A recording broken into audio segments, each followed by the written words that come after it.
ಪ್ರಥಮವಾಗಿ ಹಾಸನ ಜಿಲ್ಲೆಯ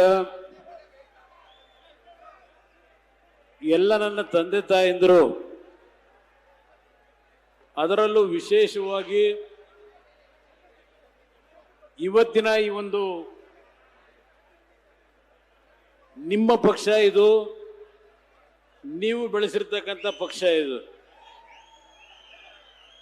ಜಾತ್ಯತೀತ ಜನತಾದಳ 2004ರಲ್ಲಿ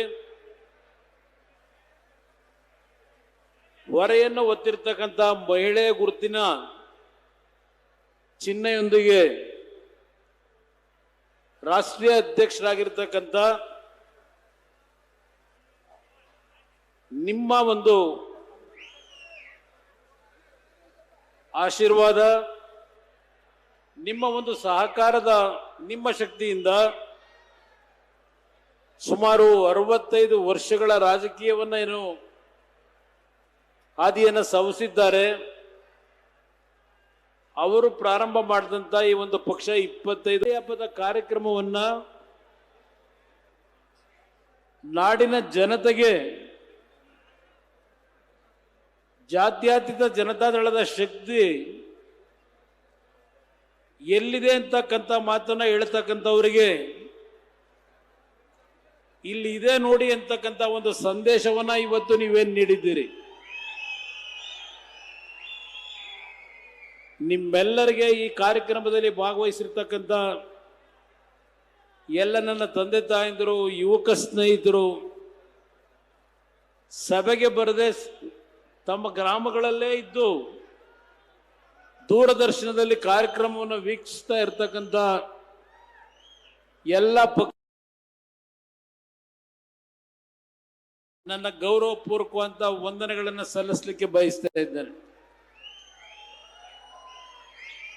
ಇವತ್ತಿನ ಈ ಒಂದು ಕಾರ್ಯಕ್ರಮ ರಾಷ್ಟ್ರೀಯ ಅಧ್ಯಕ್ಷರಾಗಿರ್ತಕ್ಕಂಥ ಸನ್ಮಾನ್ಯ ದೇವೇಗೌಡರ ಒಂದು ಸಲಹೆ ಅಂತಲಾದರೂ ತಗೋತೀವಿ. ಅವರಲ್ಲಿ ಇವತ್ತೇನು 93 ವರ್ಷಗಳನ್ನು ಪೂರೈಸ್ತಾ ಇದ್ದಾರೆ. ಬರುವ ಮೇ ತಿಂಗಳಿಗೆ 94ನೇ ವರ್ಷಕ್ಕೆ ಪ್ರವೇಶ ಮಾಡ್ತಾರೆ. ಕಳೆದ 3-4 ತಿಂಗಳಿನಿಂದ ನನ್ನ ಜಿಲ್ಲೆ ಹಾಸನದಲ್ಲಿ ಒಂದು ಸಭೆಯನ್ನು ಮಾಡಲೇಬೇಕು ಅಂತ ಹೇಳಿ ನಮ್ಮಗಳ ಜೊತೆಯಲ್ಲಿ ಚರ್ಚೆ ಮಾಡಿದಂಥದ್ದನ್ನು ಈಗ ಸ್ಮರಿಸ್ಕೊಳ್ಳಿಕ್ಕೆ ಬಯಸ್ತಾ ಇದ್ದೇನೆ. ಈ ಸಭೆಯನ್ನು ನೋಡಿದಾಗ ಅವರ ಹೃದಯದಲ್ಲಿ ಈ ಜಿಲ್ಲೆಯ ಬಗ್ಗೆ ಇಟ್ಟಿರ್ತಕ್ಕಂಥ ಒಂದು ನಂಬಿಕೆ, ವಿಶ್ವಾಸ ಮತ್ತು ನೀವು ಅವರ ಜೊತೆಯಲ್ಲಿದ್ದವರು ಬಹಳ ಜನ ಇವತ್ತು ಜೀವಂತ ಇಲ್ಲದೆ ಇರಬಹುದು. ಹಲವಾರು ಜನ ಇವತ್ತು ಸಹ ಗ್ರಾಮೀಣ ಪ್ರದೇಶದಲ್ಲಿರ್ತಕ್ಕಂಥ ನನ್ನ ತಂದೆ ತಾಯಂದಿರು ಅವರ ಒಂದು ಬದುಕಿನ ಏಳಿಗೆಗೆ, ರಾಜಕೀಯವಾದಂಥ ಹೋರಾಟಕ್ಕೆ ಒಂದು ಸಣ್ಣ ಸೊಸೈಟಿಯಿಂದ ಏನು ಪ್ರಾರಂಭ ಮಾಡಿದ್ರು ಹರದನಹಳ್ಳಿನಲ್ಲಿ,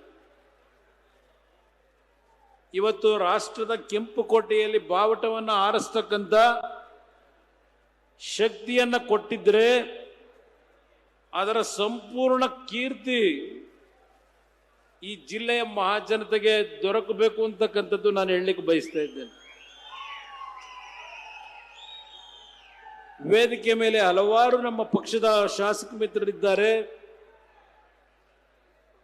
ವೇದಿಕೆ ಮೇಲೆ ದೊಡ್ಡ ಸಂಖ್ಯೆಯಲ್ಲಿ ಏನಿದ್ದಾರೆ. ನಾನು ಎಲ್ಲರ ಹೆಸರುಗಳನ್ನು ಹೇಳಿದೆ. ಈಗಾಗಲೇ 4 ಗಂಟೆ ಆಗ್ತಾ ಬರ್ತಿದೆ. ನೀವು ನಿಮ್ಮ ಒಂದು ಗ್ರಾಮೀಣ ಪ್ರದೇಶದಲ್ಲಿ ಪ್ರಮುಖವಾದಂಥ ವೃತ್ತಿ 4 ಗಂಟೆ ಅಷ್ಟೊತ್ತಿಗೆ ಹಾಲನ್ನು ಕರೆದು ಸೊಸೈಟಿಗೆ ಹಾಕಬೇಕಾದಂಥ ನಿಮ್ಮ ಬದುಕಿನ ಸಮಸ್ಯೆಯ ದುಡಿಮೆ ಏನಿದೆ, ನಿಮ್ಮ ಗಮನ ಎಲ್ಲ ಬಹುಶಃ ಆ ಭಾಗಕ್ಕಿದೆ. ಒಂದು 15-20 ನಿಮಿಷ ಈ ಒಂದು ಕಾರ್ಯಕ್ರಮವನ್ನು ಏನು ಯಶಸ್ಸುಗೊಳಿಸಿದ್ದೀರಿ,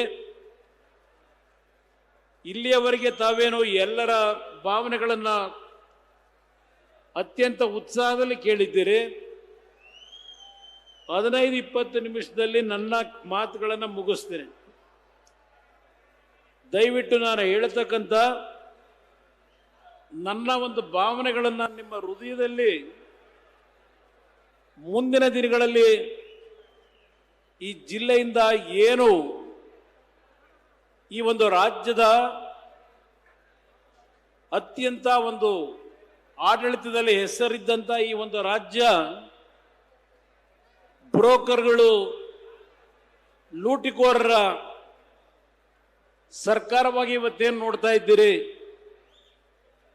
ನನ್ನ ರೈತ ಬಂಧುಗಳ ಬದುಕಿನ ಜೊತೆ ಚೆಲ್ಲಾಟವನ್ನು ಆಡ್ತಾ ಇದ್ದಾರೆ. ಇವತ್ತು ಕೇವಲ ಒಂದು ಮುಖ್ಯಮಂತ್ರಿಯ ಕುರ್ಚಿಗೆ ಕಳೆದ 2.5 ವರ್ಷಗಳಿಂದ ನಡೀತಿರ್ತಕ್ಕಂಥ ಈ ನಾಟಕವನ್ನು ಸಹ ನೋಡ್ತಾ ಇದ್ದೀರಿ. ಅವರಿಗೆ ರಾಜ್ಯದ ಜನತೆಯ ನೋವಿಗೆ ಸ್ಪಂದಿಸ್ತಕ್ಕಂಥ ಸಮಯ ಇಲ್ಲ. ಇವತ್ತಿನ ಈ ಕಾರ್ಯಕ್ರಮದಲ್ಲಿ ನಮ್ಮ ರಾಷ್ಟ್ರೀಯ ಅಧ್ಯಕ್ಷರು ಕೆಲವು ಅವರ ಮನಸ್ಸಲ್ಲಿರ್ತಕ್ಕಂಥ ನೋವುಗಳನ್ನು ಇವತ್ತು ನಿಮ್ಮ ಮುಂದೆ ವ್ಯಕ್ತಪಡಿಸಿದ್ದಾರೆ. ಬಹುಶಃ ನಮ್ಮ ನಿಖಿಲ್ ಕುಮಾರಸ್ವಾಮಿ ಅವರು ಇರ್ಬೋದು, ಕೆಲವು ನಮ್ಮ ಬಾಲಕೃಷ್ಣ ಅವರಿಗೆ ಹೇಳ್ತಾ ಇದ್ರು 2028ಕ್ಕೆ ಕುಮಾರಣ್ಣ ಮುಖ್ಯಮಂತ್ರಿ ಆಗಬೇಕು ಅಂತ. ನನ್ನ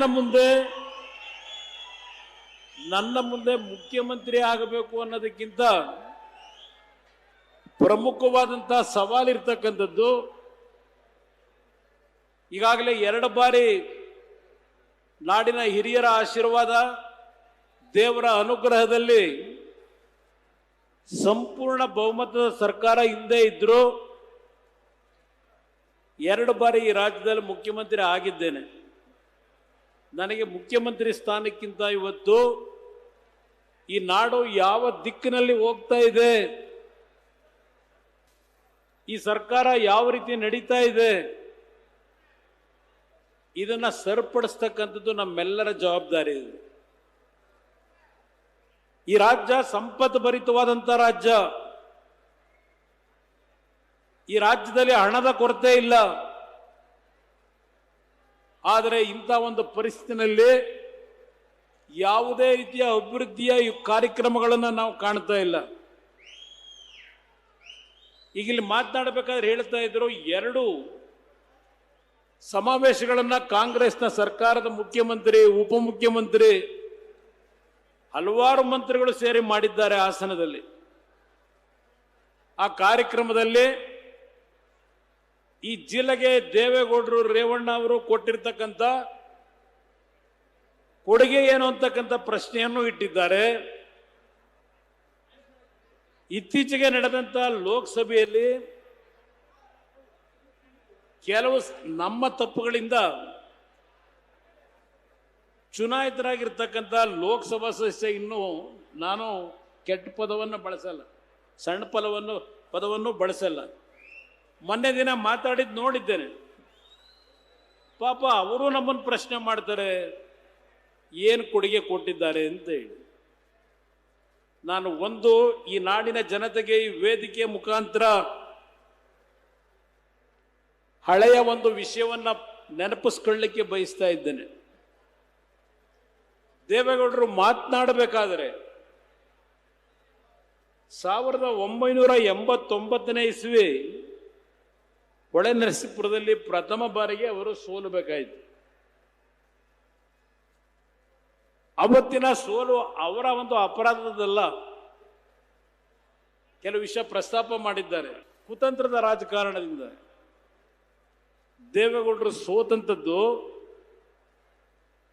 ದೇವೇಗೌಡರಿಗೆ ಆದಂತ ನಷ್ಟ ಅಲ್ಲ, ಅದು ನಮ್ಮ ಕಾವೇರಿ ಜಲಾನಯ ಪ್ರದೇಶದ ಜನತೆ, ನನ್ನ ರೈತರೇನಿದ್ದೀರಿ, ನಿಮ್ಮಗಳಿಗೆ ಆದಂತ ನಷ್ಟ. ದೇವೇಗೌಡರ ಮೇಲೆ ಇದ್ದಂತ ಒಂದು ಅಸೂಯೆ, ಹೊಳೆನರಸೀಪುರದಲ್ಲಿ ಗೆದ್ದಂತ ವ್ಯಕ್ತಿಯನ್ನ, ಶಾಸಕರನ್ನ,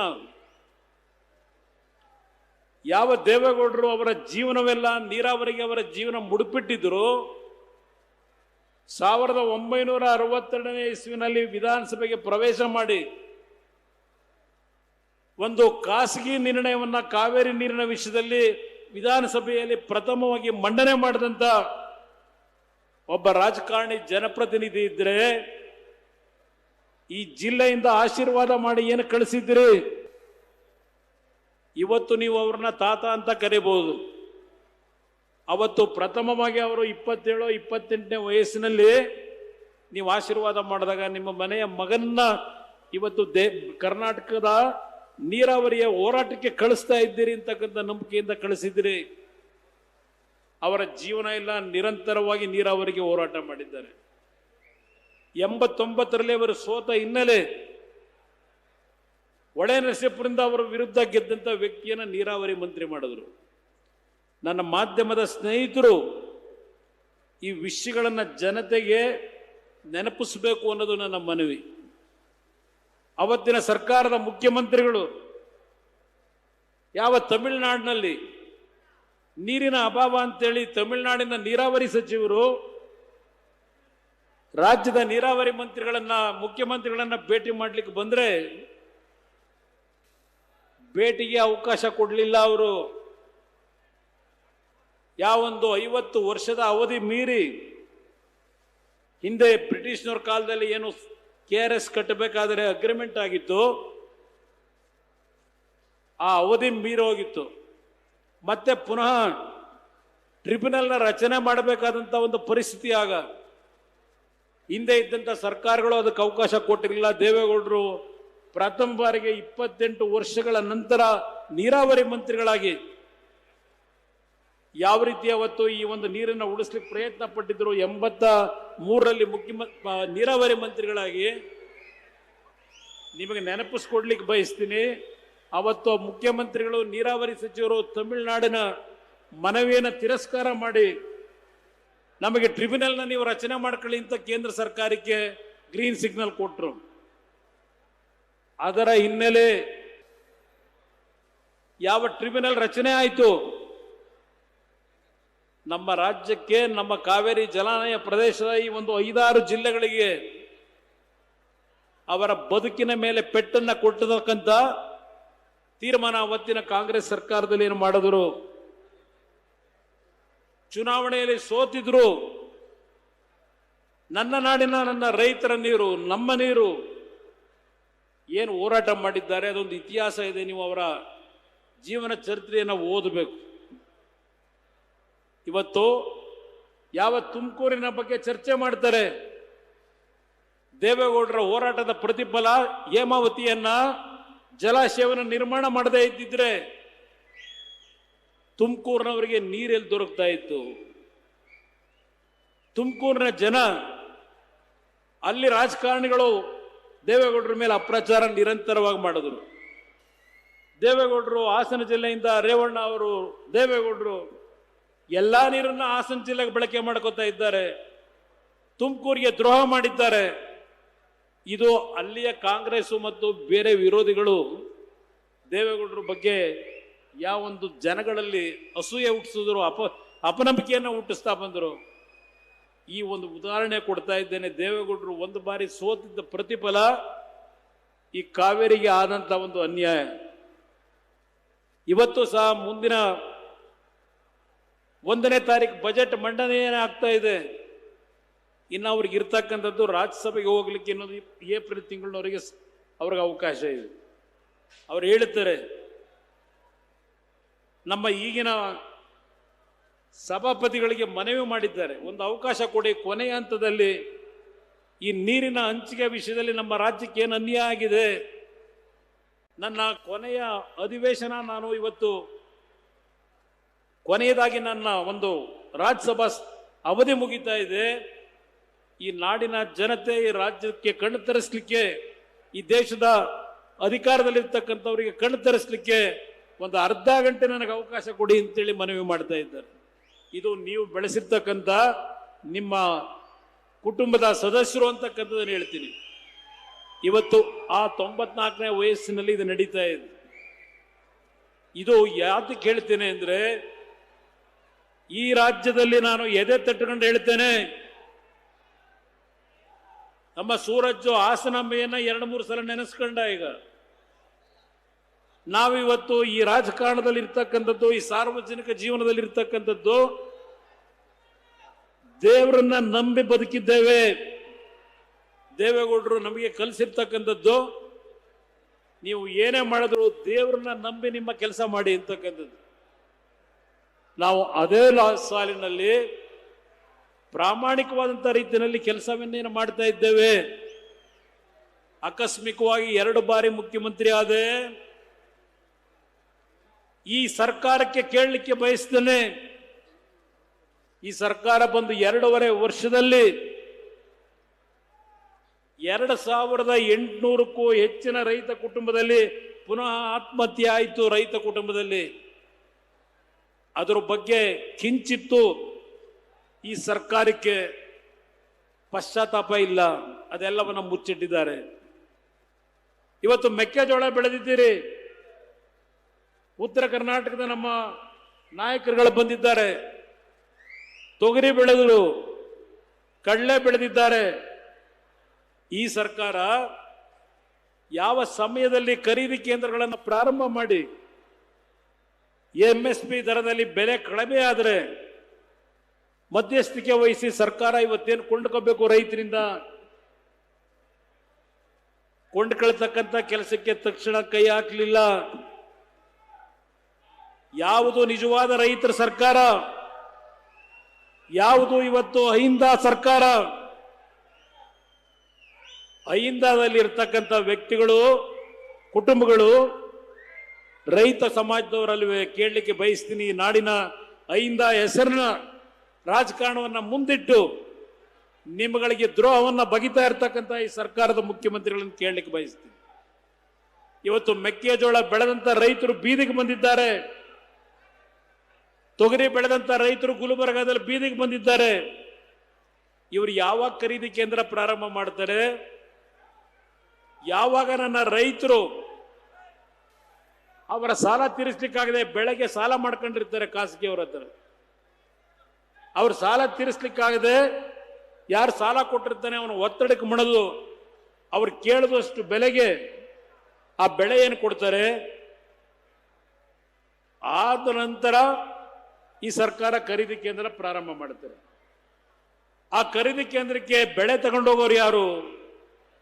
ನಿಜವಾದ ಹೊಲದಲ್ಲಿ ಬಿತ್ತಿ ಬೆವರು ಸುರಿಸಿ ಸಂಪಾದನೆ ಮಾಡಿದಂಥ ಬೆಳೆಯನ್ನು ಸಂಪಾದನೆ ಮಾಡಿದಂಥ ರೈತರು ಖರೀದಿ ಕೇಂದ್ರಕ್ಕೆ ಹೋಗಲ್ಲ. ಈ ಸರ್ಕಾರದಲ್ಲಿ ಕೆಲವು ಬ್ರೋಕರ್ಗಳನ್ನು ಇಟ್ಕೊಂಡಿದ್ದಾರೆ. ಅದಕ್ಕೆ ನಾನು ಮಂಡ್ಯದಲ್ಲಿ ನಿನ್ನೆ ಒಂದು ಮಾತು ಹೇಳಿದೆ, ಇದು ಬ್ರೋಕರ್ಗಳ ಸರ್ಕಾರ ಅಂತ ಹೇಳಿ. ಬ್ರೋಕರ್ಗಳ ಸರ್ಕಾರ. ದುಡ್ಡು ಅವ್ರಿಗೂ ಹೋಗ್ತದೆ, ರೈತನಿಗೆ ಹೋಗಲ್ಲ. ಬಹುಶಃ ಹಿಂದೆ ಕೊಬ್ಬರಿ ಬೆಳೆ ಬೆಳೆದಂತ ನನ್ನ ಅರಸೀಕೆರೆ ರೈತರಿಗೂ ಅದರ ಅನುಭವ ಇರಬಹುದು.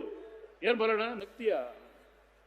ಹಾಗೆ ಈಗೇನೋ ಸದ್ಯ ಪರವಾಗಿಲ್ಲ. ನನ್ನ ರೈತರು ನಮ್ಮ ಚಿಕ್ಕಮಂಗ್ಳೂರು ಶೃಂಗೇರಿ ನಮ್ಮ ಭೋಜಗೌಡ ಅವನೇ ಅಡಿಕೆ ಬೆಳೆದು ಒಳ್ಳೆ ದುಡ್ಡು ಸಂಪಾದನೆ ಮಾಡಿ ಪಗುರದಷ್ಟಾಗವ್ರೆಲ್ಲ.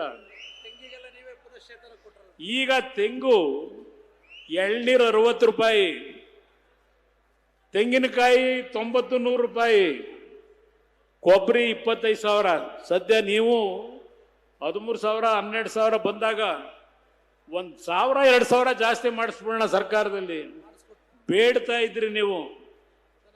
ಇವತ್ತು 25,000ಕ್ಕೆ ಹೋಗಿ ನನ್ನ ರೈತರು ಆ ತಾಯಿ ಆಸನಾಂಬೆಯಿಂದ ನೆಮ್ಮದಿಯಿಂದ ಸಂತೋಷವಾಗಿ ಬಾಳ್ತಾ ಇದ್ದೀರಿ. ಇದು ಏನೋ ಸದ್ಯ ನೀವು ಬುಡ್ತಿರ್ತಕ್ಕಂಥದ್ದೇನಿದೆ ಈ ಸರ್ಕಾರದ ನಡವಳಿಕೆ ಬಗ್ಗೆ ನಾನು ಹೇಳ್ತಾ ಇದ್ದೇನೆ. ಒಂದು ಮಾತನ್ನ ಹೇಳ್ತೇನೆ ವೇದಿಕೆ ಮುಖಾಂತರ ನಾಡಿನ ಜನತೆಗೆ. ಇತ್ತೀಚೆಗೆ ಹಲವಾರು ಕಡೆ ನಿನ್ನೆ ನಾನು ತುಮಕೂರು ಮಂಡ್ಯ ಜಿಲ್ಲೆ ಪ್ರವಾಸದಲ್ಲಿ ಹೋಗಬೇಕಾದ್ರೆ ಮುಂದಿನ ಮುಖ್ಯಮಂತ್ರಿ 28 ಅಂತಕ್ಕಂಥದ್ದನ್ನೇನು ಕೂಗ್ತಾ ಇದ್ದಾರೆ. ನೀವು ಇಲ್ಲೇನು ಹೇಳ್ತಾ ಇದ್ದೀರಿ?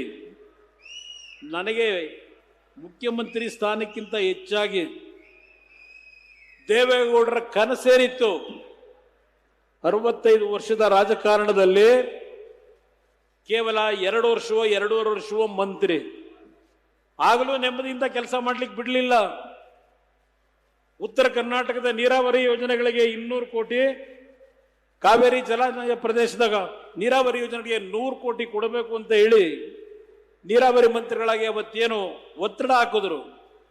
ಅವತ್ತಿನ ಅಧಿಕಾರಿಗಳು ಬರೀತಾರೆ, ದುಡ್ಡು ಗಿಡದಲ್ಲಿ ನಾವು ಬೆಳೆಯಲ್ಲ, ದುಡ್ಡಿಲ್ಲ ಅಂತ ಹೇಳಿ.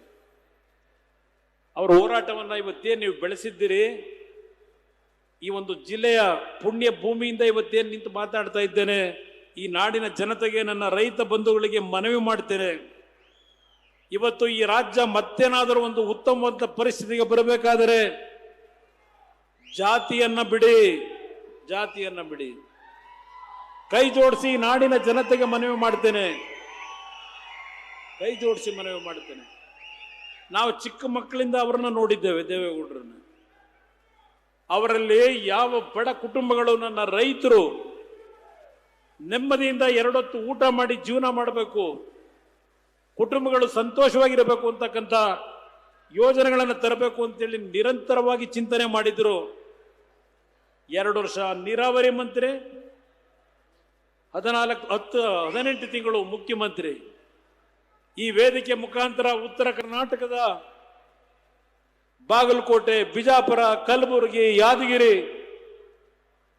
ಹಲವಾರು ಜಿಲ್ಲೆಗಳ ನನ್ನ ರೈತ ಬಂಧುಗಳಿಗೆ ಮನವಿ ಮಾಡ್ತೇನೆ. ದೇವೇಗೌಡರು 94ರಲ್ಲಿ ಮುಖ್ಯಮಂತ್ರಿ ಆಗದೆ ಹೋಗಿದ್ರೆ ಇವತ್ತು ಯಾವೊಂದು ಟ್ರಿಬ್ಯುನಲ್ ನಮಗೆ ನೀರನ್ನ ತೆಗೆದುಕೊಳ್ಳಿಕ್ಕೆ ಕೃಷ್ಣಾ ಮೇಲ್ದಂಡೆ ಯೋಜನೆಯ ಟ್ರಿಬ್ಯುನಲ್ ಆದೇಶ ಮಾಡಿದ್ದಾರೆ, 1 ಇಂಚು ಮುಂದಕ್ಕೆ ಹೋಗಲಿಲ್ಲ ಈ ಸರ್ಕಾರ, ಬಂದಂತ ಸರ್ಕಾರಗಳು. ಅವತ್ತು ದೇವೇಗೌಡರು ತೆಗೆದುಕೊಂಡಂತ ನಿರ್ಧಾರ 2000ನೇ ಇಸ್ವಿ ಒಳಗೆ ಮೊದಲನೆಯ ಟ್ರಿಬ್ಯುನಲ್ ಬಚಾವತ್ ಕಮಿಷನ್ ಕೊಟ್ಟಂತ ನೀರನ್ನ ನಾವು ಬಳಕೆ ಮಾಡ್ಕೊಳ್ಳದೆ ಇದ್ರೆ ಅವತ್ತು ಉತ್ತರ ಕರ್ನಾಟಕದ ರೈತರು ಬೀದಿಗೆ ಬರಬೇಕಾದಂತ ಪರಿಸ್ಥಿತಿ ಇತ್ತು. ಕೇವಲ 4 ವರ್ಷದಲ್ಲಿ ಆ ನೀರನ್ನ ಬಳಕೆ ಮಾಡಲಿಕ್ಕೆ ಆಲಮಟ್ಟಿ ಜಲಾಶಯವನ್ನ ಕಟ್ಟತಕ್ಕಂಥ ನಿಟ್ಟಿನಲ್ಲಿ ಅವರು ತೆಗೆದುಕೊಂಡಂತ ನಿರ್ಧಾರಗಳು ಈ ವೇದಿಕೆ ಮುಖಾಂತರ, ಈ ಪುಣ್ಯ ಭೂಮಿಯಿಂದ, ಈ ನಾಡಿನ ನನ್ನ ರೈತ ಬಂಧುಗಳು, ಉತ್ತರ ಕರ್ನಾಟಕ ಇರಲಿ, ಮಧ್ಯ ಕರ್ನಾಟಕ ಇರಲಿ, ಮನವಿ ಮಾಡ್ತೇನೆ. ಅವತ್ತು ದುಡ್ಡಿನ ಕೊರತೆ, ಅವರ ಬಜೆಟ್ 3000 ಕೋಟಿ ರೂಪಾಯಿ ಇತ್ತೇನು. ನೀರಾವರಿ ಬಾಂಡ್ಗಳನ್ನ ಮೊದಲನೇ ಬಾರಿಗೆ ಏನು ಒಂದು ಸರ್ಕಾರದ ಮುಖಾಂತರ ಬಿಡುಗಡೆ ಮಾಡಿ ಹಣ ಸಂಗ್ರಹ ಮಾಡಿದ್ರು. ಹಲವಾರು ವಿಷಯಗಳಿದೆ ಮಾತಾಡ್ಲಿಕ್ಕೆ ಹೋದ್ರೆ. ಇವತ್ತು ಉತ್ತರ ಕರ್ನಾಟಕದ ಜನತೆಗೆ ಮನವಿ ಮಾಡ್ತೀನಿ, ನಿಮ್ಮ ಕಷ್ಟಗಳಿಗೆ ಪರಿಹಾರ. ಯಾವ ದೇವೇಗೌಡರು ರೈತ ರೈತ ರೈತ ರೈತ ಒಂದೊಂದು ಅವರ ರಕ್ತದ ಕಣದಲ್ಲಿ ಆ ರೈತನ ಬಗ್ಗೆ ಚಿಂತೆ ಮಾಡ್ತಾರೆ. ಅವರು ಸಾಧನೆ ಮಾಡಲಿಕ್ಕೆ ಏನು ಆಗದೆ ಇರ್ತಕ್ಕಂಥ ಒಂದು ಪರಿಸ್ಥಿತಿಗೆ ಈ ನಾಡಿನ ರಾಜಕಾರಣ ಬಲಿ ತೆಗೆದುಕೋತು. ಅದೆಲ್ಲ ಸುದೀರ್ಘವಾಗಿ ನಾನು ಹೇಳಬೇಕು ಅಂದ್ರೆ 2-3 ಗಂಟೆ. ನಾನು 83ನೇ ಇಸ್ವಿಯಿಂದ ಒಂದೊಂದು ದಿನ ಅವರ ರಾಜಕೀಯದ ಭವಿಷ್ಯದ ಬಗ್ಗೆ ಚೆಲ್ಲಾಟ ಆಡದಂತ ರಾಜಕಾರಣಿಗಳು ಒಂದು ದಿನ ನಿಮ್ಮ ಮುಂದೆ ಚರ್ಚೆ ಮಾಡಬಲ್ಲೆ. ಯಾವುದೇ ಒಂದು ಬರವಣಿಗೆಯಲ್ಲಿ ಇಟ್ಕೊಂಡ್ಬಂದು ಚರ್ಚೆ ಮಾಡಲ್ಲ. ನನ್ನ ತಲೆಯಲ್ಲಿದೆ ಒಂದೊಂದು ಕ್ಷಣ ಯಾವ್ಯಾವ ರೀತಿ ಅವರ ನೋವನ್ನು ಅನುಭವಿಸಿದ್ದಾರೆ. ನೋಟ್ ಮಾಡ್ಕೊಂಬಂದು ನಾನು ಭಾಷಣ ಮಾಡಬೇಕಾಗಿಲ್ಲ. ಇವತ್ತು ಅಂತ ಒಬ್ಬ ವ್ಯಕ್ತಿಯ ಕುಟುಂಬದಲ್ಲಿ ನಮಗೇನು ಜನ್ಮ ಕೊಟ್ಟಿದ್ದಾರೆ. ನಾನು ಎಂದೂ ರಾಜಕೀಯಕ್ಕೆ ಬರಬೇಕು ಅಂತ ಆಸೆ ಪಟ್ಟವನಲ್ಲ. ನಾನು ರಾಜಕೀಯಕ್ಕೆ ಬರಬೇಕು ಅಂತೇಳಿ ನಮ್ಮ ತಂದೆನೂ ಆಸೆ ಪಟ್ಟು ನಮಗೆ ಒತ್ತಡ ಹಾಕ್ತಾರಲ್ಲ, ಅವರಿಗೆ ನೋವು ಕೊಟ್ಟು ನಾನು ರಾಜಕೀಯಕ್ಕೆ ಪ್ರವೇಶ ಮಾಡಿದೆ. ಅವರಿಗೆ ನೋವು ಕೊಟ್ಟು ರಾಜಕೀಯಕ್ಕೆ ಪ್ರವೇಶ ಮಾಡಿದ್ದೇನೆ. ಆದರೆ ನಾನು ಪ್ರವೇಶ ಮಾಡಬೇಕಾದರೆ ಅವರ ಗುರಿ ಏನಿತ್ತು, ಆ ಗುರಿಯನ್ನ ಬಹುಶಃ ಈ ನಾಡಿನ ಚಾಮುಂಡೇಶ್ವರಿ ತಾಯಿ ನನಗೆ ಒತ್ತಡ ಮಾಡಿ ರಾಜಕೀಯಕ್ಕೆ ಕರ್ಕೊಂಬಂದರು ಅಂತಕ್ಕಂಥದ್ದು ನನ್ನ ತಲೆಯಲ್ಲಿ. ಅವ್ರು ಏನು ಮಾಡಲಿಕ್ಕೆ ಸಾಧನೆ ಮಾಡಲಿಕ್ಕೆ ಆಗಲಿಲ್ಲ. ಈ ನನ್ನ ಪುಣ್ಯ ಭೂಮಿ, ನನಗೆ ಜನ್ಮ ಕೊಟ್ಟಂತ ಭೂಮಿ ಇದು ಹಾಸನ. ನನಗೆ ನಿಮ್ಮ ಜೊತೆನಲ್ಲಿ ಅತ್ಯಂತ ನಿರಂತರವಾದಂತ ಸಂಪರ್ಕ ನನಗಿಲ್ಲದೆ ಇರಬಹುದು. ಪ್ರತಿನಿತ್ಯ ನಿಮ್ಮ ಜೊತೆ ನಾನು ಒಡನಾಡಿಯಾಗಿ ನಿಮ್ಮ ಜೊತೆಯಲ್ಲಿ ಬೆರೆದೇ ಇರಬಹುದು ನಾನು. ಆದರೆ ಈ ಜಿಲ್ಲೆಯ ಮಣ್ಣು, ಈ ಜಿಲ್ಲೆಯ ನನ್ನ ತಂದೆ ತಾಯಂದಿರು, ಈ ಜಿಲ್ಲೆಯ ನನ್ನ ಯುವಕರನ್ನ ನಾನು ಮರೆಯತಕ್ಕಂಥವನಲ್ಲ. ಈ ಜಿಲ್ಲೆಯ ಮಗನಾಗಿ ಈ ಜಿಲ್ಲೆಗೆ ಗೌರವವನ್ನು ಯಾವ ರೀತಿ ರಾಜ್ಯದಲ್ಲಿ ತಂದುಕೊಡಬೇಕು, ಈ ವೇದಿಕೆ ಮುಖಾಂತರ ನಿಮ್ಮ ಮುಂದೆ ಹೇಳ್ತಾ ಇದ್ದೇನೆ. ನೀವು ನನಗೆಲ್ಲ ದೇವರ ಸಮಾನ. ನೀವು ನನಗೆ ಯಾವುದೇ ರೀತಿಯ ಹಣ ಸಂಪಾದನೆ ಮಾಡಬೇಕು ಅಂತ ಆಕಾಂಕ್ಷೆಗಳಿಲ್ಲ. ಯಾವುದೇ ರೀತಿಯ ಆಸೆ ಆಕಾಂಕ್ಷೆಗಳಿಲ್ಲ ಹಣ ಮಾಡಬೇಕು ಅಂತೇಳಿ. ವೇದಿಕೆ ಮೇಲೆ ನನ್ನ ಒಬ್ಬರೇ ಮಗ ಕೂತಿದ್ದಾನೆ. ಅವನಿಗೆ ಎಂದೂ ಸಹ ನನಗೆ ಏನು ಆಸ್ತಿ ಮಾಡಿದೀಯಾ, ನನಗೇನು ಕೊಟ್ಟಿದೀಯಾ ಅಂತಕ್ಕಂಥದ್ದನ್ನು ಕೇಳಿಲ್ಲ. ನನಗಿರ್ತಕ್ಕಂಥ ಮುಂದಿನ ನನ್ನ ಆಯುಷು ಈ ನಾಡಿನ 6.5 ಕೋಟಿ ಜನತೆಯ ಪ್ರತಿ ಮನೆಗಳ ಬೆಳಕನ್ನು ಇವತ್ತು ಬೆಳಗಿಸ್ತಕ್ಕಂಥ ನಿಟ್ಟಿನಲ್ಲಿ ಈ ನನ್ನ ಆಯುಷನ್ನ ಸಮರ್ಪಣೆ ಮಾಡ್ಕೋಬೇಕು. ಅದರ ಮುಖಾಂತರ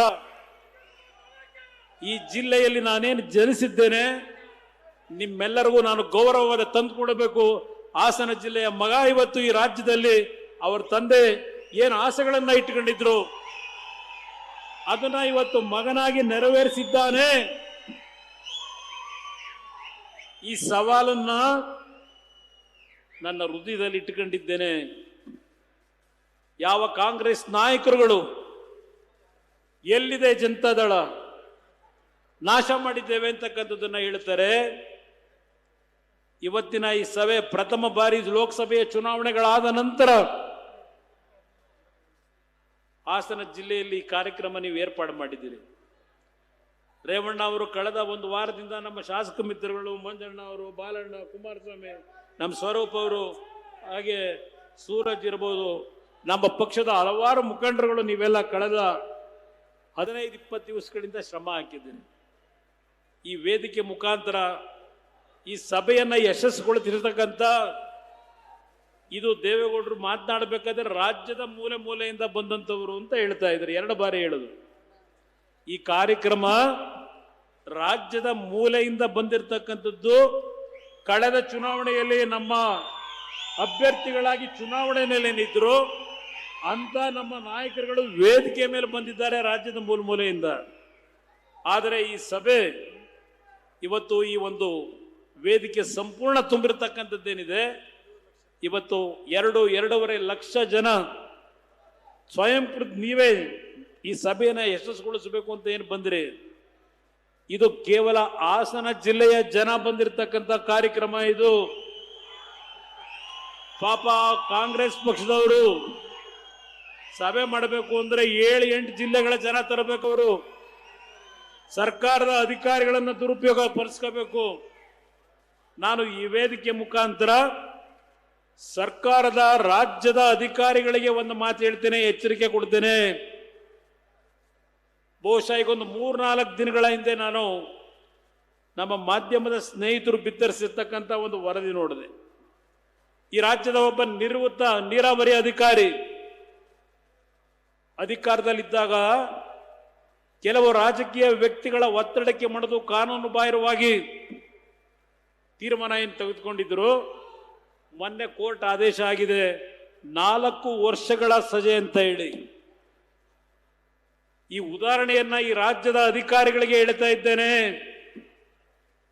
ಸನ್ಮಾನ್ಯ ದೇವೇಗೌಡರು ಏನೋ ಮಾತನಾಡಬೇಕಾದ್ರೆ ಹೇಳ್ತಾ ಇದ್ರು, ಬಹುಶಃ ರಾಜ್ಯದ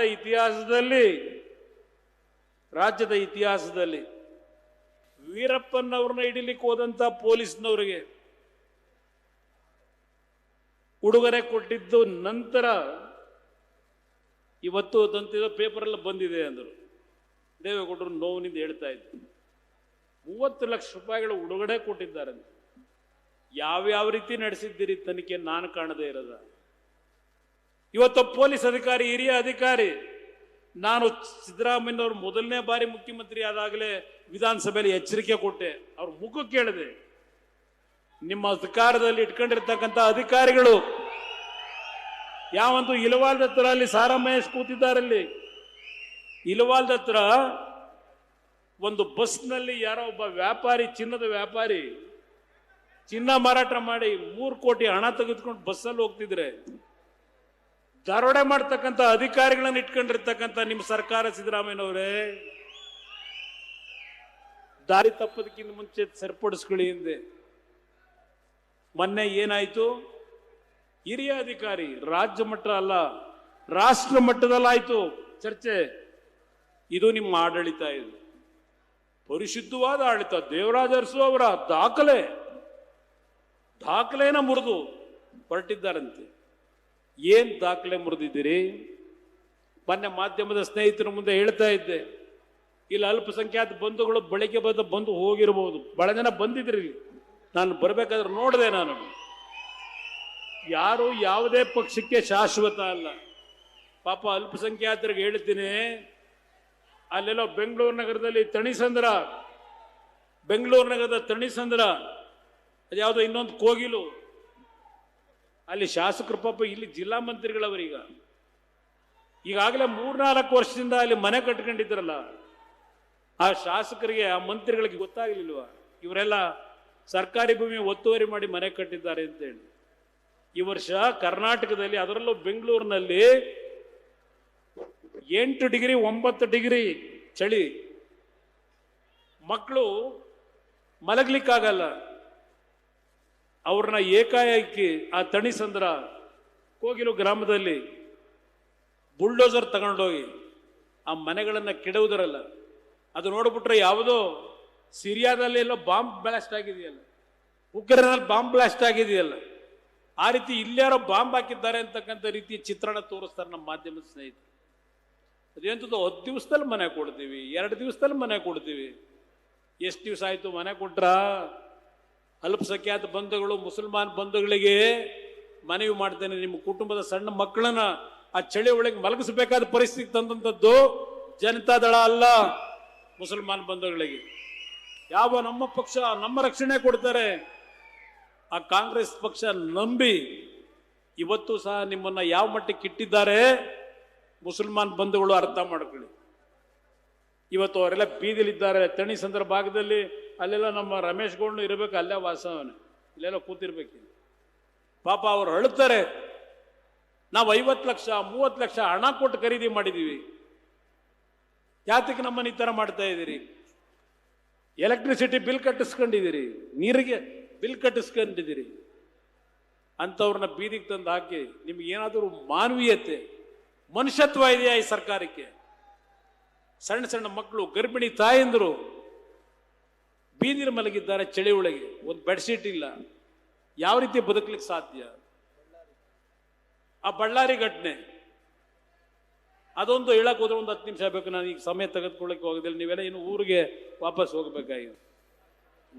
ನಾನು ನಿಮ್ಮಲ್ಲಿ ಕೈ ಜೋಡಿಸಿ ಮನವಿ ಮಾಡ್ತೇನೆ, ನಾನು ಆಕಸ್ಮಿಕವಾಗಿ ರಾಜಕೀಯಕ್ಕೆ ಬಂದಿದ್ದೇನೆ. ದೇವರ ದಯೆ 2 ಬಾರಿ ಮುಖ್ಯಮಂತ್ರಿ ಆಗಿದ್ದೇನೆ. ಮೊದಲನೇ ಬಾರಿ ಮುಖ್ಯಮಂತ್ರಿ ಆದಾಗ ನನ್ನ ತಂದೆಗೆ ನೋವು ಕೊಟ್ಟಾದೆ. ಆದರೆ ಅವ್ರು ಕೊಟ್ಟಂತ ನೋವನ್ನ ಯಾವ ರೀತಿ ಸರಿಪಡಿಸಬೇಕು ಅಂತ ಹೇಳಿ ಈ ದೇಹಕ್ಕೆ ದಿನಕ್ಕೆ 20 ಗಂಟೆ ದಂಡನೆ ಕೊಟ್ಟುಕೊಂಡಿದ್ದೇನೆ.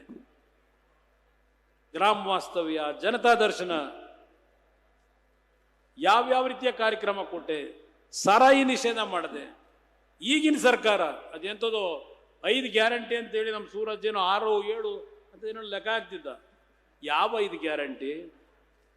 ಯಾವ 5 ಗ್ಯಾರಂಟಿ ಇವ್ರದ್ದು? 51,000 ಕೋಟಿ. ನಾನು ಯಾವ ರಾಜ್ಯ ಅಂತ ಹೇಳಲ್ಲ, ಒಂದು ರಾಜ್ಯ ಕೇವಲ 20,000 ಕೋಟಿ ಸಾಲ ಮಾಡಿದ್ರು ಇಲ್ಲಿಯವರೆಗೆ. ಇವತ್ತು 1,250 ರೂಪಾಯಿ ಕೊಡ್ಲಿಕ್ಕೆ ಹೋಗಿ ಪ್ರತಿ ಕುಟುಂಬದ ಹೆಣ್ಣು ಮಕ್ಕಳಿಗೆ ಆ ರಾಜ್ಯದಲ್ಲಿ 4.25 ಕೋಟಿ ಸಾಲ ಆಗಿದೆ. 4.25 ಕೋಟಿ ಸಾಲ ಆಗಿದೆ. ಇದು ಆ ಒಂದು ರಾಜ್ಯದ ಪರಿಸ್ಥಿತಿ.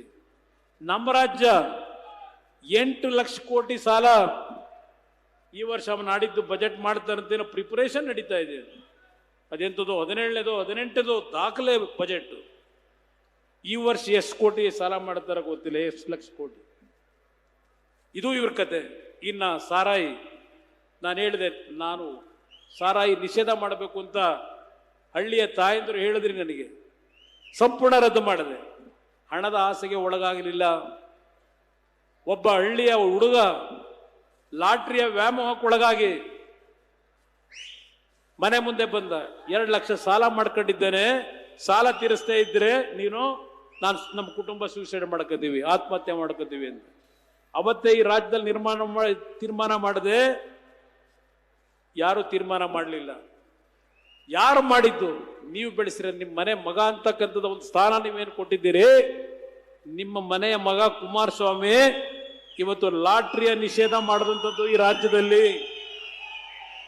ಇವತ್ತೇನಾಗಿದೆ, ಬೇರೆ ಎಲ್ಲೋ ಬೇಡಿ ಅರಸೀಕೆರೆ ಗುಡ್ಡಕ್ಕೆ ಹೋಗಿ ಏನಪ್ಪ ಶಗಣ ಯಾವ ತರ ಮಟಕ ಆಡಿಸ್ತಾರೆ, ಏನೇನು ನಡೆಸ್ತಾರೆ, ಪಾಪ ಎಷ್ಟು ಜನ ಬೀದಿಗೆ ತಂದು ನಿಲ್ಸಿದ್ದಾರೆ ಪಾಪ ಹೇಳ್ತಾರೆ. ಇವತ್ತು ಅರಸೀಕೆರೆ ಜನ ಈಗಾಗಲೇ ಖಾಲಿ ಆಗ್ಬಿಟ್ಟಿರ್ಬೇಕೇನೋ ಗೊತ್ತಿಲ್ಲ ನನಗೆ. 2ನೇ ಬಾರಿ ಮುಖ್ಯಮಂತ್ರಿ ಆದಾಗ ಇಲ್ಲಿ ಬಾಲನು ಇಲ್ಲಿ ನಿಂತಿದ್ದಾನೆ. ಇವನು ಇಂಜಿನಿಯರಿಂಗ್ ಕಾಲೇಜ್ ಬೇಕು ಚನ್ನರಾಯಪಟ್ಟಣಕ್ಕೆ ಅಂತಾನೆ, ಅರಸೀಕೆರೆಯಲ್ಲಿ ಅವರು ಇಂಜಿನಿಯರಿಂಗ್ ಕಾಲೇಜ್ ಬೇಕು ಅಂತಾರೆ.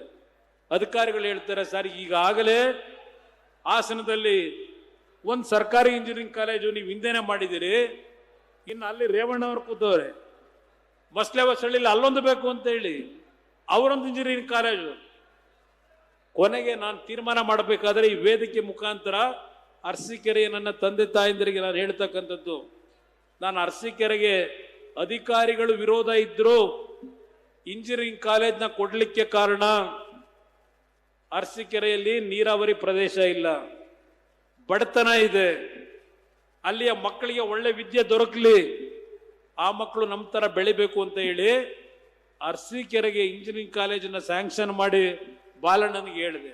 ಮುಂದೆ ಸ್ವಲ್ಪ ಒಳ್ಳೆ ದಿನಗಳು ಬಂದ್ರೆ ಚನ್ನರಾಯಪಟ್ಟಣಕ್ಕೂ ಒಂದು ಕೊಡೋಣ ಅಂತೆ. ನಾನಿವತ್ತು ಬರಬೇಕಾದ್ರೆ ಮೈಸೂರಿನ ನಮ್ಮ ಲೀಡರ್ ಹೇಳ್ತಾ ಇದ್ರು ನನಗೆ, ಮೈಸೂರಿನಲ್ಲಿ ಸನ್ಮಾನ್ಯ ಸಿದ್ದರಾಮಯ್ಯವರು 8 ವರ್ಷದ ಮುಖ್ಯಮಂತ್ರಿಗಳು ಈಗಾಗಲೇ ದಾಖಲೆ ನಿರ್ಮಾಣ ಮಾಡಿಬಿಟ್ರು, ದೇವರಾಜ ಅರಸು ದಾಖಲೆನ. ಒಂದೇ ಒಂದು ಸರ್ಕಾರಿ ಕಾಲೇಜ್ ಇಲ್ಲ, ಇಂಜಿನಿಯರಿಂಗ್ ಕಾಲೇಜು ಮೈಸೂರು ಜಿಲ್ಲೆಯಲ್ಲಿ. ಏನ್ ಮಹೇಶಣ್ಣ ಇದೆಯಾ? ಸರ್ಕಾರಿ ಕಾಲೇಜ್ ಇದೆಯಾ ಅಲ್ಲಿ ಮೈಸೂರಲ್ಲಿ? ಒಂದು ಇಂಜಿನಿಯರಿಂಗ್ ಕಾಲೇಜ್ ಇಲ್ಲ. ಅದೇ ಹಾಸನ ಜಿಲ್ಲೆನಲ್ಲಿ 3 ಸರ್ಕಾರಿ ಇಂಜಿನಿಯರಿಂಗ್ ಕಾಲೇಜು. ಏನು ಮಾಡಿದ್ದಾರೆ ದೇವೇಗೌಡರ ಕುಟುಂಬ? ಆ ಪ್ರಶ್ನೆಯನ್ನು ಇಡ್ತಕ್ಕಂಥ ಮಹಾನ್ ನಾಯಕರುಗಳಿಗೆ ದೇವೇಗೌಡರ ಮಗ, ಈ ಜಿಲ್ಲೆಯ ಮಗ 3 ಇಂಜಿನಿಯರಿಂಗ್ ಕಾಲೇಜ್ ಕೊಟ್ಟಿದ್ದೇನಪ್ಪ. ನೀವೇನು ಕೊಟ್ಟಿದ್ದೀರಪ್ಪ? ನೀವೇನು ಕೊಟ್ಟಿದ್ದೀರಿ? ಹಾಸನದ ರಿಂಗ್ ರಸ್ತೆ ಮೊನ್ನೆ ಜಿಲ್ಲಾ ಸಚಿವರೇನೋ ಮಾತಾಡ್ತಿದ್ದು ನೋಡಿದೆ ಪತ್ರಿಕೆಯಲ್ಲಿ. 8 ವರ್ಷ ಬೇಕಾ 9 ವರ್ಷ ಬೇಕಾ ಜಿಲ್ಲಾ ನಮ್ಮ ಹಾಸನ ಜಿಲ್ಲೆಯ ರಿಂಗ್ ರೋಡ್ ಮಾಡಲಿಕ್ಕೆ? ಅಪ್ಪ ನಿಮ್ಗೆ ಅಧಿಕಾರ ಇದೆ, ಹೌದು 9 ವರ್ಷದಿಂದ ಮಾಡಲಿಲ್ಲ, ಅದಕ್ಕೆ ಯಾರ್ಯಾರ ಕಾರಣ ಹೇಳೋದು ಬೇಡ. ಈಗ ಆಗಿದ್ದೀರಲ್ಲಪ್ಪ, ಸರ್ಕಾರ ಇದೆಯಲ್ಲಪ್ಪ, ಕಂಪ್ಲೀಟ್ ಮಾಡ್ರಪ್ಪ. ಇಲ್ಲಿ ನಮ್ಮ ಏರ್ಪೋರ್ಟು ದೇವೇಗೌಡರು ತೀರ್ಮಾನ 30 ವರ್ಷಗಳ ಹಿಂದೆ ದೇವೇಗೌಡರು ಏರ್ಪೋರ್ಟ್ನ ಮಾಡಬೇಕು ಅಂತ ಹೊರಟಿದ್ದು ವಿಲಾಸಿ ಜೀವನಕ್ಕಲ್ಲ. ಯಾವ ನನ್ನ ರೈತರು ಹಾಸನ ಜಿಲ್ಲೆನಲ್ಲಿ ನೀವು ಆಲೂಗೆಡ್ಡೆ ಬೆಳೀತಾ ಇದ್ರಿ, ಆಲೂಗೆಡ್ಡೆ ಬೆಳೆ ಬಹುಶಃ ಇವತ್ತು ಆಲ್ಮೋಸ್ಟ್ ಅಲ್ಲಿ ನಿಂತೋಗಿರಬೇಕೀಗ. ಇವತ್ತು ಆಲೂಗೆಡ್ಡೆ ಬೆಳೆದು ಬದುಕ್ತಾ ಇದ್ರಿ, ಇವತ್ತು ಆ ಪರಿಸ್ಥಿತಿ ಉಳಿದಿಲ್ಲ. 30 ವರ್ಷದ ಹಿಂದೆ ಚಿಂತನೆ ಮಾಡಿದ್ರು, ಯಾವ ಆಲೂಗೆಡ್ಡೆಯನ್ನ ಹೊರ ದೇಶಗಳಿಗೆ ರಫ್ತು ಮಾಡ್ತಕ್ಕಂಥ ವೆರೈಟಿಯನ್ನು ತಂದು ನನ್ನ ರೈತರಿಗೆ ಉತ್ತಮವಾದ ಬೆಳೆಯನ್ನ ಬೆಳಿಲಿಕ್ಕೆ ತಯಾರು ಮಾಡಿ, ಆ ರೈತರು ಬೆಳೆದಂಥ ಬೆಳೆಯನ್ನ ಹೊರ ದೇಶಗಳಿಗೆ ಸಾಗಿಸ್ಲಿಕ್ಕೆ ಏರ್ ಕಾರ್ಗೋಗಳನ್ನ, ವಿಮಾನಗಳನ್ನ ಈ ಒಂದು ಹಾಸನ ಜಿಲ್ಲೆಯಲ್ಲಿ ಬರ್ತಕ್ಕಂಥ ವ್ಯವಸ್ಥೆ ತರಬೇಕು ಅಂತೇಳಿ 30 ವರ್ಷಗಳೇ ಆಗಿರ್ಬೇಕಾಗಲಿ. ಈ ರಾಜ್ಯದಲ್ಲಿ ಯಾವುದೇ ಭಾಗದಲ್ಲಿ ಬೆಂಗಳೂರು ಬಿಟ್ಟರೆ ಏರ್ಪೋರ್ಟ್ ಇರಲಿಲ್ಲ.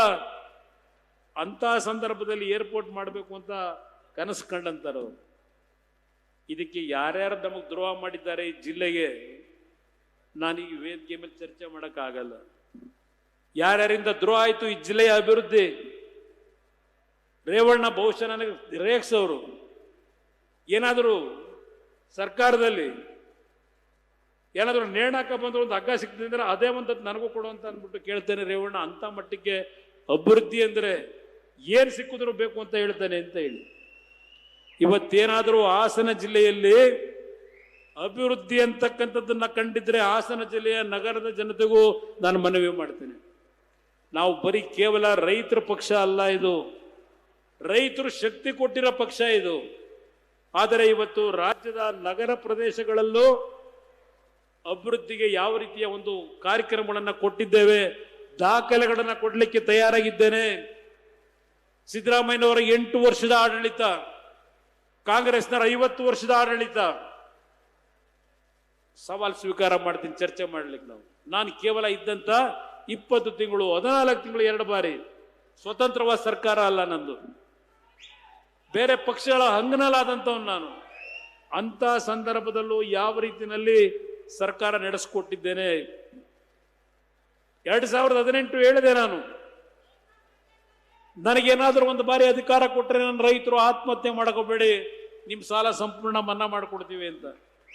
ಎಲ್ಲಿ ತರ್ತಾನೆ ದುಡ್ಡನ್ನ, ಇವನೆಲ್ಲ ಅಧಿಕಾರಿಗೆ ಬರ್ತಾನೆ ಅಂದರು. ಕೊನೆಗೆ ಸದ್ಯ ಅವರೇ ನಮ್ಮ ಮನೆ ಬಾಗಿಲಿಗೆ ಬಂದರು ಸ್ವಲ್ಪ ದಿವಸ. ಅವತ್ತು ನಾನು ಅವ್ರ ಜೊತೆ ಸೇರಕ್ಕೆ ನಮ್ಮ ಮನಸ್ಸು ಒಪ್ಪಿರಲಿಲ್ಲ. ಆದ್ರೆ ನನಗೊಂದು ಮನಸ್ಸಿನಲ್ಲಿತ್ತು, ನನ್ನ ರೈತರಿಗೆ ಸಾಲ ಮನ್ನಾ ಮಾಡ್ತೀನಿ ಅಂತ ಹೇಳಿದ್ದೆ. ಏನಾದರೂ ಮಾಡಿ ಅದನ್ನು ಮಾಡ್ಲಿಕ್ಕೆ ಸಾಧ್ಯ ಆದ್ರೆ ಮಾಡಬೇಕು ಅಂತ ಹೇಳಿ ಆ 14 ತಿಂಗಳ ಆಡಳಿತದಲ್ಲಿ 25,000 ಕೋಟಿ ಹೊಂದಿಸಿ, ಬಹುಶಃ ಹಾಸನ ಜಿಲ್ಲೆಯಲ್ಲಿ ಇದ್ದಾರೆ ನಮ್ಮ ಶಾಸಕರು, ಅಡ ಹಿಂದಿನ ಸರ್ಕಾರದಲ್ಲಿ ಏನೋ ರಾಹುಲ್ ಗಾಂಧಿ ಹೇಳ್ದ ಅಂತ 50,000 ಸಾಲ ಮನ್ನಾ ಅಂತ ಹೇಳವ್ರೆ, ನೀನು ಏನಾದರೂ ಮಾಡಿ ಸಹಕಾರಿ ಕ್ಷೇತ್ರದ್ದು ಇನ್ನೊಂದು ರೌಂಡ್ ಸಾಲ ಮನ್ನಾ ಮಾಡು ಅಂದರು. ಮೊದಲು ಇವರೆಲ್ಲ ಹೇಳಿದ್ರು, ರೇವಣ್ಣ ಅವರು ಬಾಲು ಇಲ್ಲ, 25,000 ಕೊಟ್ಬಿಡು ಸಾಕು ನನ್ನ ರೈತರಿಗೆ ಅಂದರು. ನಾನು 25 ಕೊನೆಗೆ ಒಪ್ಕೊಂಡ್ರೆ, ಇಲ್ಲ ಇಲ್ಲ ಒಂದು 50,000ನಾದ್ರೂ ಮಾಡು. ಕೊನೆಗೆ ನಾನು ಇವ್ರಿಗೆ ಯಾರಿಗೂ ಹೇಳಲಿಲ್ಲ. ಬಜೆಟ್ ಪುಸ್ತಕ ಓದಬೇಕಾದರೆ ಸಹಕಾರಿ ಕ್ಷೇತ್ರದ ರೈತರಿಗೂ ಪುನಃ ಈ ನಾಡಿನಲ್ಲಿ 1 ಲಕ್ಷ ರೂಪಾಯಿನ ಸಾಲ ಮನ್ನಾ ಮಾಡ್ತಕ್ಕಂಥ ತೀರ್ಮಾನ ಮಾಡಿದೆ. ಅದರಿಂದ ಇವತ್ತು ನಿಮ್ಮ DCC ಬ್ಯಾಂಕ್ಗಳು ಬದುಕವೆ, ಅದರಿಂದ ಬದುಕಿದ್ದಾವೆ. ಇವರೇನು ಕೊಟ್ಟಿದ್ದಾರೆ 5 ವರ್ಷದಲ್ಲಿ ಹೇಳಿ ಇವರು ರೈತರಿಗೆ. ನಾನು 25,000 ಕೋಟಿ ಮನ್ನಾ ಮಾಡಿದಾಗ ಯಾವ ಈ ರಾಜ್ಯದ ದೇಶದ ಪ್ರಧಾನಮಂತ್ರಿಗಳು ನರೇಂದ್ರ ಮೋದಿ ಅವರಿದ್ದಾರೆ, ಅವ್ರ ಮುಂದೆ ಹೋಗಿ ನಾನು ರೈತರ ಸಾಲ ಮನ್ನಾ ಮಾಡಿದ್ದೀನಿ, ನೀವು ಸಹಕಾರ ಕೊಡಬೇಕು, ನೀವು ದುಡ್ಡು ಕೊಡಿ ಅಂತ ಕೇಳಲಿಲ್ಲ. ನಾನು ಆ ಸಾಲ ಮನ್ನಾ ಮಾಡಿದ್ದು ನಿಮ್ಮ ದುಡ್ಡು, ನಿಮ್ಮ ತೆರಿಗೆ ಹಣ, ನಿಮ್ಮ ದುಡ್ಡಿಗೆ ಸಾಲ ಮನ್ನಾ ಮಾಡ್ತಕ್ಕಂಥದ್ದು ನಿಮ್ಮ ದುಡ್ಡಲ್ಲಿ ಮಾಡಿಕೊಟ್ಟೆ. ನಾನು ಸಾಲ ಮನ್ನಾ ಮಾಡ್ತಾ ಇದ್ದೇನೆ. ನಮ್ಮ ಕೂಲಿ ಕಾರ್ಮಿಕರು ಬೆಳಗ್ಗೆಯಿಂದ ಕಷ್ಟಪಟ್ಟು ಜೀವನ ಮಾಡಿ ಸಾಯಂಕಾಲ ಏನೋ ಒಂದು ಆ ದಂಡನೆ ಆಗಿರ್ತದೆ ಅಂತ ಹೇಳಿ ಬಾಟ್ಲು ತಗೋತಾರಲ್ಲ, ನಾನು ಸಾಲ ಮನ್ನಾ ಮಾಡಿದ್ದೀನಿ ಅಂತ ಈ ಸರ್ಕಾರದಲ್ಲಿ ಗ್ಯಾರಂಟಿ ಅಂತ ಹೇಳಿ 3 ಬಾರಿನೋ 4 ಬಾರಿನೋ ಆ ಕ್ವಾರ್ಟರ್ ಬಾಟಲ್ ರೇಟ್ ರೈಸ್ ಮಾಡಿದ್ರು, ನಿಮ್ಮ ಜೋಬಕ್ಕೆ ಕತ್ರೆ ಹಾಕೋದ್ರು. ಆ ಕೆಲಸ ನಾನು ಮಾಡದ್ನ? ದಯವಿಟ್ಟು ಇದೆಲ್ಲವನ್ನ ಯೋಚನೆ ಮಾಡಿ ಇವತ್ತು ಒಂದು ತೀರ್ಮಾನ ಮಾಡಿ, ಈ ಜಿಲ್ಲೆಯ ಜನತೆ ಮುಂದಿನ ಸಲ ಚುನಾವಣೆ ಯಾವಾಗಲೇ ಆಗಲಿ, ಇವತ್ತು BJP JDSನ ಮೈತ್ರಿ ನಾವೇನು ಉತ್ತಮ ಅಂತ ರೀತಿಯಲ್ಲಿ ಹೋಗ್ತಾ ಇದ್ದೇವೆ.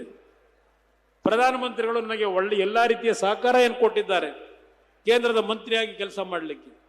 ರೇವಣ್ಣ ಅವರು ಹಲವಾರು ಬಾರಿ ಈಗಲೂ ಹೇಳ್ತಾರೆ, ಹಾಸನ ಜಿಲ್ಲೆಯ ಯುವಕರಿಗೆ ಕೆಲಸ ಕೊಡಲಿಕ್ಕೆ ಏನಾದರೂ ಮಾಡಿ ಕಾರ್ಖಾನೆ ಮತ್ತಿಲ್ಲಿ ಏನಾದರೂ ತರಬೇಕು ಅಂತ ಹೇಳಿ. ಅದು ಒಂದು ಭಾಗ. ಇವತ್ತು ನಮ್ಮ ಜಿಲ್ಲೆಯಲ್ಲಿ ವಿಶೇಷವಾಗಿ ಬೇಲೂರು, ಸಕಲೇಶ್ಪುರ ಭಾಗದಲ್ಲಿ ನಮ್ಮ ರೈತ ಕುಟುಂಬಗಳು ವನ್ಯ ಪ್ರಾಣಿಗಳ ದಾಳಿಗೆ ಒಳಗಾಗಿ ಸಾವು ನೋವುಗಳು ಪ್ರತಿನಿತ್ಯ ಆಗ್ತಾ ಇದೆ. ಇತ್ತೀಚೆಗೆ ಒಂದು ವಾರದ ಹಿಂದೆ ಒಂದು ಹೆಣ್ಣು ಮಗಳು ಕಾಡಾನೆ ದಾಳಿನಲ್ಲಿ ಪ್ರಾಣ ಕಳ್ಕೊಂಡದ್ದು ಗಮನಿಸಿದ್ದೇನೆ.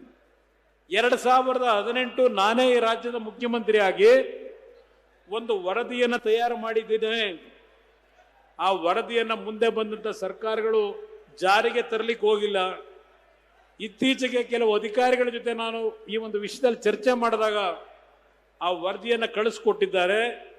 ಸನ್ಮಾನ್ಯ ದೇವೇಗೌಡರ ಒಂದು ಶಕ್ತಿ ಏನಿದೆ ಅವ್ರನ್ನೂ ಉಪಯೋಗ ಮಾಡಿ ಕೇಂದ್ರದ ಅರಣ್ಯ ಮಂತ್ರಿಗಳ ಜೊತೆ ಚರ್ಚೆ ಮಾಡಿ ಒಂದು ಹೆಚ್ಚುವರಿ ಹಣವನ್ನು ಬಿಡುಗಡೆ ಮಾಡಿಸಿ ಶಾಶ್ವತವಾದ ರೀತಿಯಲ್ಲಿ ಇವತ್ತು ಆನೆ ಇರಲಿ, ಚಿರತೆ ಇರಲಿ, ಹುಲಿಗಳಿರಲಿ ಅದರಿಂದ ಜೀವ ಕಳ್ಕೊತಾ ಇರ್ತಕ್ಕಂಥ ನನ್ನ ಅಣ್ಣ ತಮ್ಮಂದಿರ ತಂದೆ ತಾಯಂದಿರಿಗೆ ಇವತ್ತು ಒಂದು ರಕ್ಷಣೆ ಕೊಡ್ತಕ್ಕಂಥ ಕೆಲಸವನ್ನ ನಾನು ದೆಹಲಿಗೆ ಹೋದ ನಂತರ ಈ ಬಗ್ಗೆ ಚರ್ಚೆಯನ್ನು ಮಾಡ್ತೀನಿ. ನಮ್ಮ ಕೆಲವು ಮುಖಂಡರುಗಳನ್ನ ನಾನು ಆ ಒಂದು ಸಂದರ್ಭದಲ್ಲಿ ಬರ್ಲಿಕ್ಕೆ ಹೇಳಿದ್ರೆ ತಾವು ಬನ್ನಿ ಅಂತಕ್ಕಂಥ ಒಂದು ಮಾತನ್ನು ಈ ಸಂದರ್ಭದಲ್ಲಿ ನಮ್ಮ ಬೇಲೂರು ಸಕಲೇಶ್ಪುರದ ಜನತೆಗೆ ನಾನು ಹೇಳ್ತಕ್ಕಂಥದ್ರ ಮುಖಾಂತರ ಇವತ್ತು ಈ ಸಭೆಯನ್ನು ನೀನು ಯಶಸ್ಸುಗೊಳಿಸಿದ್ದೀರಿ. ಒಂದು ನನ್ನ ಮನವಿ, ಮುಂದೆ ಚುನಾವಣೆ ಯಾವತ್ತೇ ಆಗಲಿ ನಿಮ್ಮಲ್ಲಿ ಕೈ ಜೋಡಿಸಿ ಮನವಿ ಮಾಡ್ತಕ್ಕಂಥದ್ದು, ಇಂಥ ಒಂದು ದರಿದ್ರ ಸರ್ಕಾರವನ್ನ ಕಿತ್ತೊಗೆಯತಕ್ಕಂಥ ಪಣವನ್ನ ನನ್ನ ಜಿಲ್ಲೆಯಿಂದಲೇ ಪ್ರಾರಂಭ ಆಗಬೇಕು. ಇದನ್ನ ನಿಮ್ಮಲ್ಲಿ ಮನವಿ ಮಾಡ್ತೇನೆ. ಇದನ್ನ ನಿಮ್ಮಲ್ಲಿ ವಿಶೇಷವಾಗಿ ಮನವಿ ಮಾಡ್ತೇನೆ. ಇವತ್ತಿನ ಈ ಒಂದು ಕಾರ್ಯಕ್ರಮ ಏನಿದೆ, ಬೆಳ್ಳಿ ಹಬ್ಬದ ಕಾರ್ಯಕ್ರಮ, ಇದು ಪ್ರಾರಂಭ. ಇವತ್ತು ಹಾಸನ ಜಿಲ್ಲೆಯ ನನ್ನ ಕಾರ್ಯಕರ್ತ ಬಂಧುಗಳು, ತಂದೆ ತಾಯಂದಿರು ನಮಗೂ ದುಡಿಮೆಯನ್ನು ಮಾಡ್ತಕ್ಕಂಥ ಉತ್ಸಾಹವನ್ನು ಕೊಟ್ಟಿದ್ದೀರಿ. ನಾವು ಪುನಃ ಇವತ್ತು ರಾಜ್ಯದ 30 ಜಿಲ್ಲೆಯಲ್ಲಿ ಇದೇ ರೀತಿಯ ಕಾರ್ಯಕ್ರಮಗಳ ಮುಖಾಂತರ ಯಾವ ಕಾಂಗ್ರೆಸ್ನ ದುರ್ಬಳಕೆಯನ್ನ ಮಾಡಿ ಹಣವನ್ನು ಸಂಪಾದನೆ ಮಾಡಿದ್ದಾರೆ, ಆ ಅಕ್ರಮ ಹಣದಿಂದ ಈ ನಾಡಿನ ಜನತೆಯನ್ನ ನಾವು ಕೊಂಡ್ಕೊತೀವಿ ಅಂತಕ್ಕಂಥ ಅವರ ಒಂದು ದುರಹಂಕಾರ ಏನಿದೆ ಅದನ್ನು ತಡೆಯತಕ್ಕಂಥ ನಿಟ್ಟಿನಲ್ಲಿ ಈ ನಾಡಿನಲ್ಲಿ ನಿಜವಾದ ಜನಪರವಾದಂತಹ ಜನತೆಯ ಸರ್ಕಾರ 2018ಗೆ ಬರಬೇಕು ಅಂದರೆ ನನ್ನ ಜನ್ಮ ಕೊಟ್ಟಿರ್ತಕ್ಕಂಥ ಈ ಜಿಲ್ಲೆಯ ಪುಣ್ಯಭೂಮಿಯಿಂದ ಈ ಕೆಲಸ ಪ್ರಾರಂಭ ಆಗಲಿಕ್ಕೆ ನಿಮ್ಮೆಲ್ಲರಲ್ಲಿ ಕೈ ಜೋಡಿಸಿ ಮನವಿ ಮಾಡಿ ಈ ಒಂದು ಪಣವನ್ನು ತೊಡಬೇಕು ಅಂತ ಹೇಳಿ ನಿಮಗೆ ವಂದಿಸಿ ನಾನು 2 ಮಾತು ಮುಗಿಸ್ತೇನೆ. ಜೈ ಹಿಂದ್, ಜೈ ಕರ್ನಾಟಕ. ಮತ್ತೆ ಗ್ಯಾರಂಟಿ ನ್ಯೂಸ್, ಸುದ್ದಿ ಖಚಿತ, ನ್ಯಾಯ ನಿಶ್ಚಿತ.